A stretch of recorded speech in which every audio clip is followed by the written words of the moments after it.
Okay, so let's take a quick look at this. So if we're trying to, look at the stuff we're trying to do here. We're trying to find domains of the function. It's all the excluded values.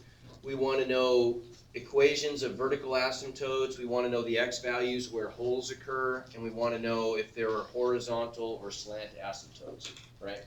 So that's most of the stuff that we would need to do a quick sketch of a graph. There's one other little piece that we'll look at where we have to add one little other item, one concept to this list, and we could get a really accurate sketch of a function, okay? So first of all, domain. So let's take this function and let's talk about the domain. So what are we going to do? How did we approach problems like this? Rational functions where you have polynomials on the top and the bottom. It's the first thing we did. Okay, we tried to factor both the top and the bottom, didn't we? Okay, so on the top, can we factor that at all? I mean, it looks like maybe we could, right? Whenever we're factoring a polynomial, we always try to do something first to make it easier, right? What did we try to do first before we got into the hard stuff? What do we always try to do? Suggestions. Joe, what did we do first? Okay, well, we're going to get to magic numbers for sure. But before we even get to that point, is there something that we can, Okay, make the leading term good. Okay, so we're gonna try to factor out the greatest common factor, and what we're left behind with is what we'll try to factor using magic numbers, maybe, right? And so, what's the biggest number that divides into both of those? 3 does. And I think what Joe's saying here, correct me if I'm wrong, we're going to factor out the negative with the greatest common factor, so we're left with a positive, right? So we'll take out a -3. We always factor out the sign of the leading term. And what are we left behind with if we factor out a 3? Well, if I undistribute a 3, what's the first term going to be? X squared. Yeah, we're just dividing away an x squared. -48 divided by -3 is what? If I undistribute the -3 times what is -48?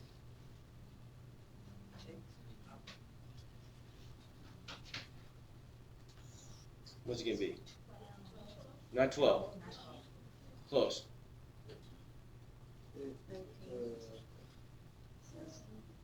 Not quite. 16. There we go.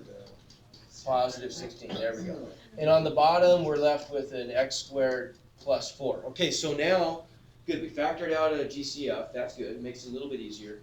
Can we go any further? Can we factor x squared plus 16 or x squared plus 4? There's a definite answer to that. No, we can't, because how come? Is that a factoring pattern that works? Sum of squares.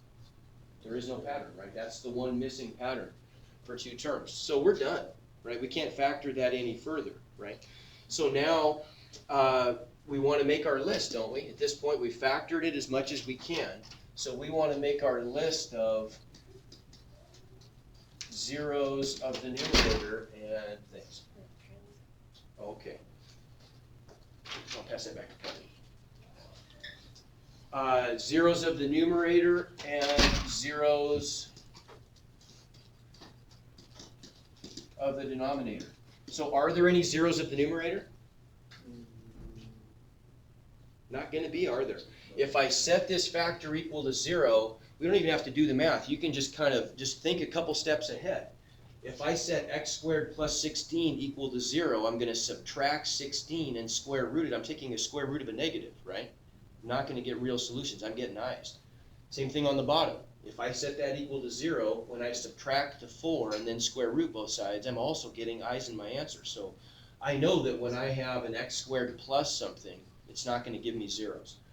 So there are none, top or bottom. So this is a pretty boring problem then, right? If there are no zeros of the top or the bottom, can we have any vertical asymptotes? No, because those would be at zeros of the bottom. Can we have any holes? No. Those would be simultaneous zeros, shared zeros, top and bottom, and there aren't any. Can't have any x-intercepts. Those would be exclusive zeros of the top, right? So this is pretty boring. None of that stuff is going on. So how would we input that in Moodle? This is a little different way of doing it than maybe we've seen in the past, but it's something I'd like you to see. So another way of saying that the domain is all real numbers is just by including that capital R, that double struct capital R. That's the symbol for the set of real numbers. And it's just in a drop-down menu in Moodle. Equations of vertical asymptotes, that would be an N, that would be an N. Okay, there is one thing we can do though. Is there going to be a horizontal asymptote? What's our thinking about that? What do you think? Cassidy, is there going to be a horizontal asymptote here? And we just got to look at the polynomials on the top and the bottom. What's the degree of the polynomial on the top? Well, okay, that's the leading coefficient. What's the degree? It's squared, so it's 2. Good. What's the degree of the bottom polynomial? Squared. So Austin, what's going to be what do we get? -3. Good. Because that's our rule, isn't it? We take the ratio of the leading coefficients if the degrees are the same, which they are, right? If those are both 2,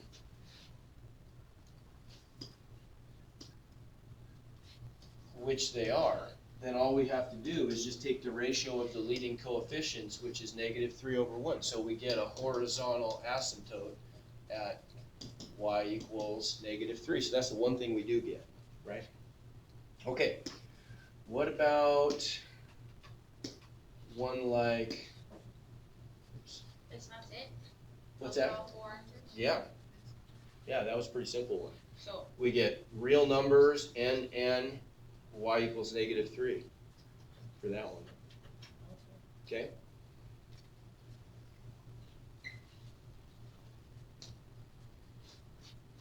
Okay, how about this one? This is a pretty quick one.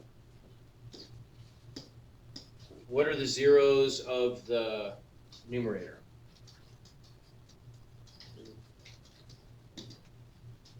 If I factor it. So the top factors, doesn't it? What's the top factor into? Maria, what can I do to the top one to factor it?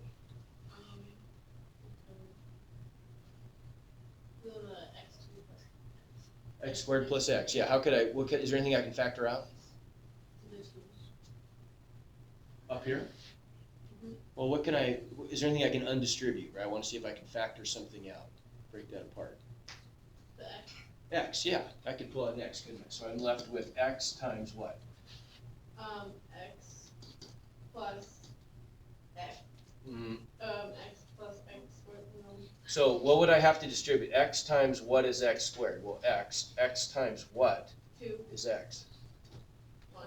1, right? So really all I'm doing, remember now, when we factor something out, we're just dividing it away. So if I want to see what's left over, I could just say, okay, what's x squared divided by x? Well, that's x.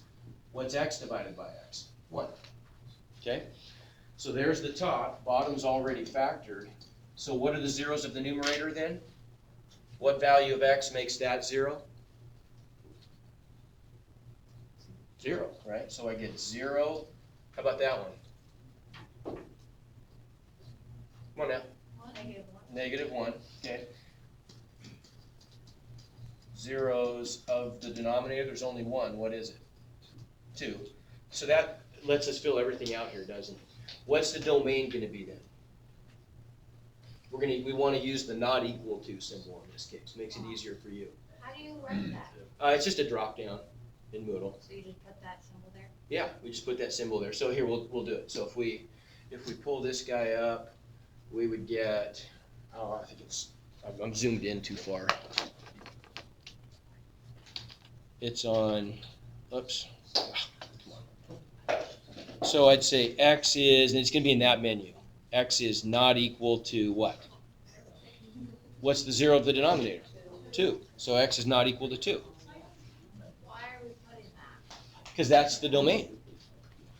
Right? The domain is all, it's easier to say, in the past we've written this using inequalities and interval notation. And it's not hard, but there's a lot of stuff to say. You got to say all the values that are in the domain in that case, right? You have to say x is less than 2 or x is greater than 2, for example. Those are all the values of x you could have. But if there's only one value that's missing, isn't it almost easier just to say the one value that it can't be? So that's another way to say the domain. We could just say x cannot equal 2. That implies it could be anything else, but it just can't be 2. Okay, so what about vertical asymptotes then? Is 2 an exclusive 0 of the bottom? It's not a shared 0, is it? So then the equation of the vertical asymptote must be x equals 2, right? That's the vertical line that forms that asymptote. Are there any holes? Not in this case, because there aren't any shared zeros. So I would just make that an n. What's a shared 0? Shared 0 would mean it's a 0 of both the top and the bottom, right? And then what about horizontal asymptote? So in this case, what's the rule?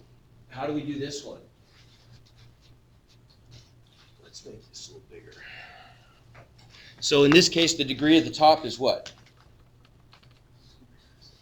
It's squared, so it's 2. What's the degree of the bottom? 1. So if the top is 1 bigger than the bottom, then that means there's no horizontal asymptote. What do we get instead? Vertical? Not vertical. We're going to get a slant asymptote. We're going to get a line left over, right? Because what are we asking about in question 4? Vertical asymptotes are different. Vertical asymptotes are not, that's not behavior as x approaches plus or minus infinity. That's behavior as x approaches a value that's excluded from the domain. Like if we have a vertical asymptote, for example, in this case at 2, right?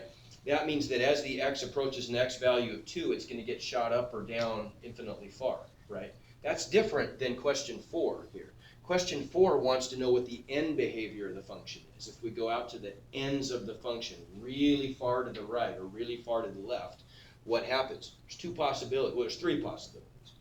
Either we get a horizontal asymptote, so it's going to kind of gradually approach some horizontal line and stick to that more and more closely, right? Or we're going to get a slant asymptote, which means that it's going to approach a slanted line instead of a horizontal line, but it's still going to stick to that line, or neither of the 2. Well, remember our rule is if the degree of the numerator is 1 bigger than the degree of the denominator, exactly 1 bigger, then that tells us that we always get the slant asymptote.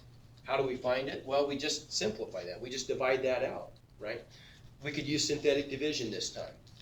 Right? That's because we have an x minus 2 on the bottom. So we put a 2 in the bracket, and then we get what? 1, 1, 0 for our coefficients. Why is the 0 there?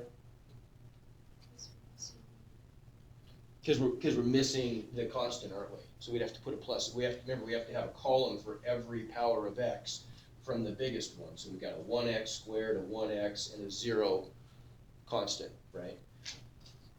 And then bring down the 1. So we're going to get 6 remainder. So what's that mean then? If we write this out, if we divide this out, that's our constant, that's our coefficient of x, and that's our remainder, right? So there's 2 parts to this then. We end up getting the, we end up getting the polynomial part, which is this part, and then the remainder part is that part, right? So we get x plus 3 plus the remainder of 6 over my denominator, okay? But think what happens here. As x approaches plus or minus infinity, what's going to happen to that fraction? 6 divided by x minus 2, as x gets huge, positive or negative, doesn't matter. The bottom of the fraction is going to explode, right? It's going to get infinite, but the top is just 6. So what's that look like? If we have 6 divided by infinity, what does that start to look like? What number does that start to look like? 0, right? If the bottom of a fraction gets huge and the top doesn't, then the fraction just goes to 0, right? So our trick here was to find the slant asymptote. If we just divide out this quotient and we just ignore the remainder part, whatever the line part is then, right? The part that's the polynomial part of the answer, which is gonna be linear, that's what the slant asymptote is gonna be, right? Because as x gets really big, that part just doesn't even contribute, right? So the fourth answer we would put in then would just be the line y equals x plus 3, right?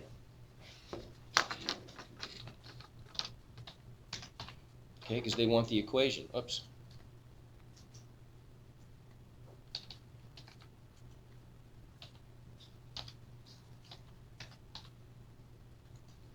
Okay. Make sense? All right, so what about, we can be pretty quick with this. What about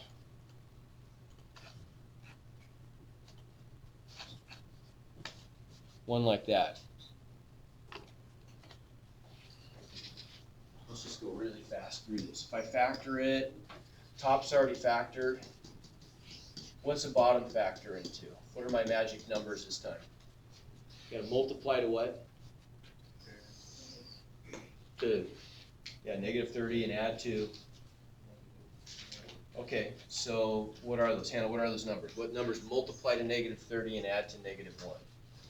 Um, You can have a negative and a positive, right? yeah. You said add to, You gotta add to the negative 1 and multiply to the negative 30, right? What would those be? it's like, I would say Oh, there we go. Okay, so which one's negative? 6. 6, yeah, good. The 6 has got to be negative, 5's positive. Okay, so then that tells us that what are the zeros of the, do we have exclusive zeros? Well, we better make our list. So what are the zeros of the numerator? What's that?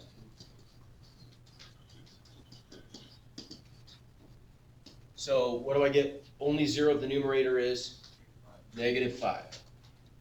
Okay. What are the zeros of the denominator? 6 and negative 5. Well, notice that negative 5 is a shared zero, right? So what's that mean? it's a whole. It's a whole. Good. So the domain would be x cannot equal 6 and x cannot equal negative 5. We get a whole at negative 5. We get a vertical asymptote at where? 6. And what about the horizontal asymptote? If the bottom is a bigger degree polynomial than the top, we always just get what for our horizontal asymptote? Y equals 0. Yeah. Okay. All right, so let's do one of these where we actually have to pick a graph. And then we'll call her quits. I think that's good review. Yeah, we could do that one. Okay. So what about this guy? Let's get all the information we can for this one. So it's already factored, isn't it? Right? In the second assignment, or near, I can't remember if there's 2 assignments or 1. If there are 2 for 8.2, then the second assignment is going to be ones where they're not factored for you. But so what? You just factor, right? But we'll just assume this is already factored. So being as it's already factored, let's make our list. What are going to be the zeros of the numerator and the denominator?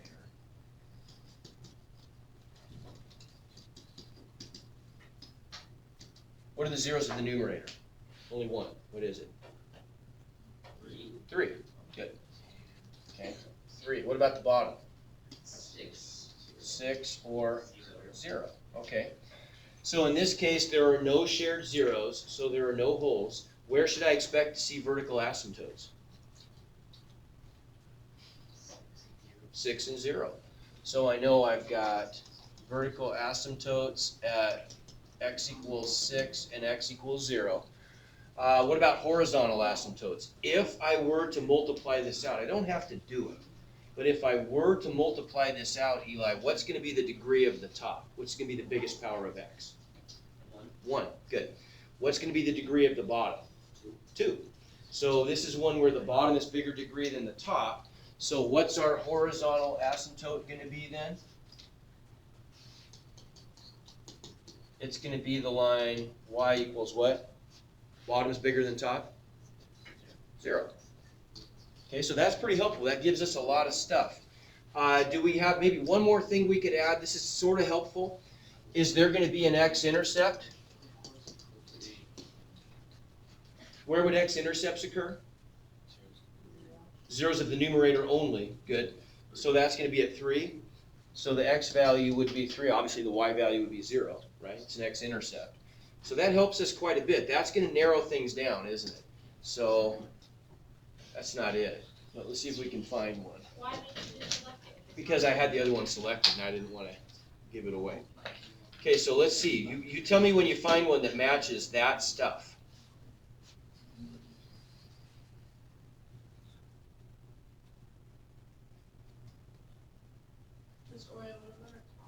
We'll get there. We're almost done. That's close, but what's wrong with it? It's two. Okay, yeah, the horizontal asymptote's the wrong one.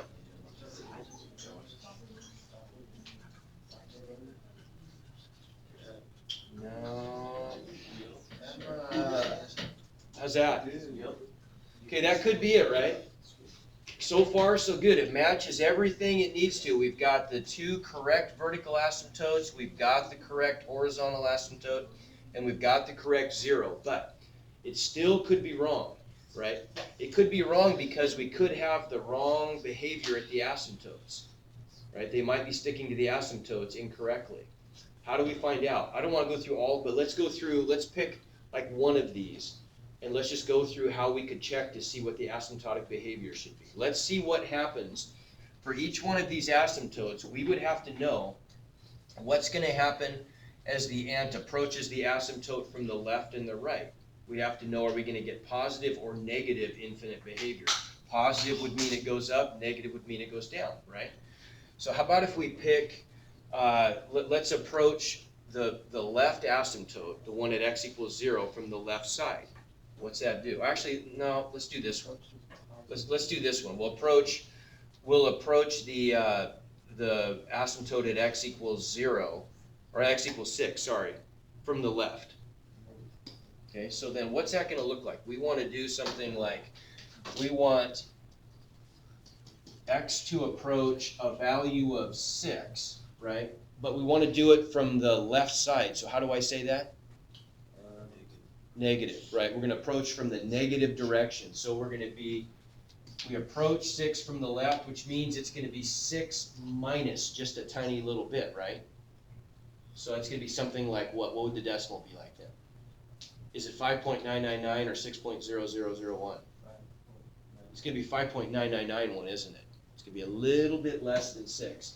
Okay, so as x approaches negative 6, here's the important part.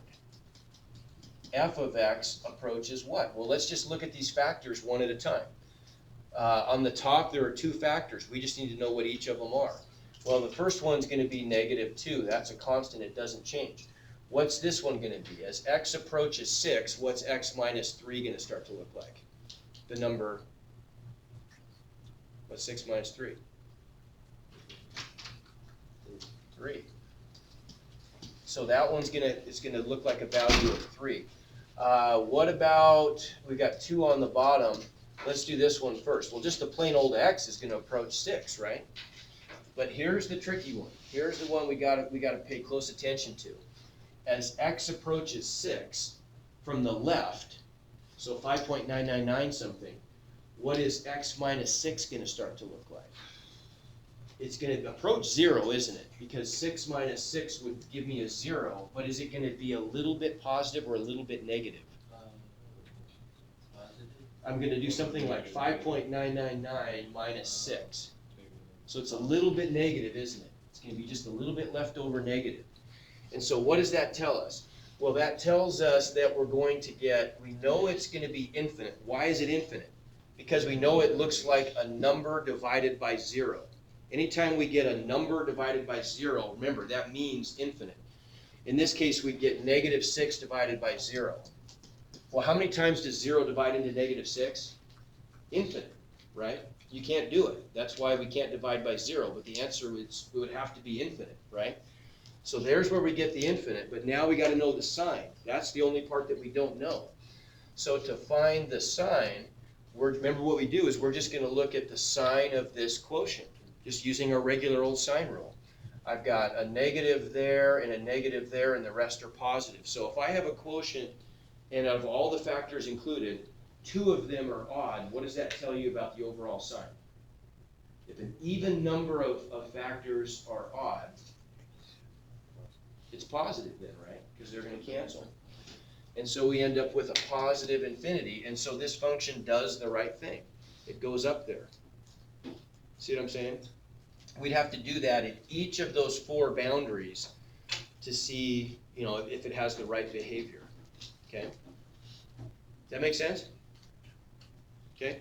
That's the part, that's pretty sophisticated. I mean, like I said the other day, this is the first year we've done this before calculus. So it's kind of cool you guys are doing this. I mean, it's not quite at the same level, but it's the same concept. Okay.